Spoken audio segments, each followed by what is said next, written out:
ও ভাই, এটা কি? ডাক্তারদের ধর্ণা মঞ্চ থেকে খুলে নেওয়া হচ্ছে পাখা। ডাক্তারবাবুরা ধর্ণা মঞ্চে বসে পাখার হাওয়া খাচ্ছিলেন, কিন্তু সেই হাওয়াও খেতে দেওয়া হচ্ছে না। পাখা খুলে পালাচ্ছে এই পাখাওয়ালা। কিন্তু ডাক্তারবাবুরা পাখার ব্যবস্থা করে নিয়েছেন। দেখুন কীভাবে হাত পাখা দিয়ে ডাক্তারবাবুদের পাখা করাচ্ছে, আর ডাক্তারবাবুরা বসে বসে হাত পাখার হাওয়া খাচ্ছেন। ডাক্তারদের ধর্ণা মঞ্চে কেউ নিয়ে আসছে পোলাও, কেউ নিয়ে আসছে বিরিয়ানি, কেউ নিয়ে আসছে রাজভোগ, কেউ নিয়ে আসছে চিকেন কষা। এত কিছু খাওয়ার পর জুনিয়র ডাক্তাররা যে বায়ো টয়লেট ব্যবহার করছিলেন, সেই টয়লেট এবার সরিয়ে নিয়ে যাওয়া হচ্ছে। কি হবে এবার? क्या करूं मैं मर जाऊं। হাগা মুতা এইভাবে বন্ধ করে কিন্তু ডাক্তারদের আন্দোলনকে দমিয়ে দেওয়া যাবে না। অনেকেই বলতে শুরু করেছেন ফ্যান খুলে টয়লেট তুলে ডাক্তারবাবুদের আন্দোলনকে বন্ধ করার চেষ্টা হচ্ছে। যদি কেউ ভাবেন ডাক্তারবাবুদের হাওয়া খাওয়া বন্ধ করে দিব, ডাক্তারবাবুদের পেচ্ছাপ পায়খানা করা বন্ধ করে আন্দোলনকে রুখে দেবো, তাহলে কিন্তু ভুল ভাবছেন।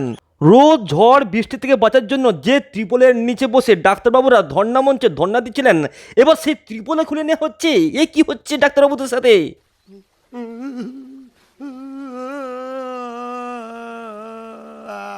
পশ্চিমবঙ্গবাসীর দৃঢ় বিশ্বাস আছে ডাক্তারবাবুরা এত কিছুর পরও আন্দোলন চালিয়ে নিয়ে যাবেন, যতক্ষণ না তিলোত্তমা দোষীরা শাস্তি পাচ্ছে।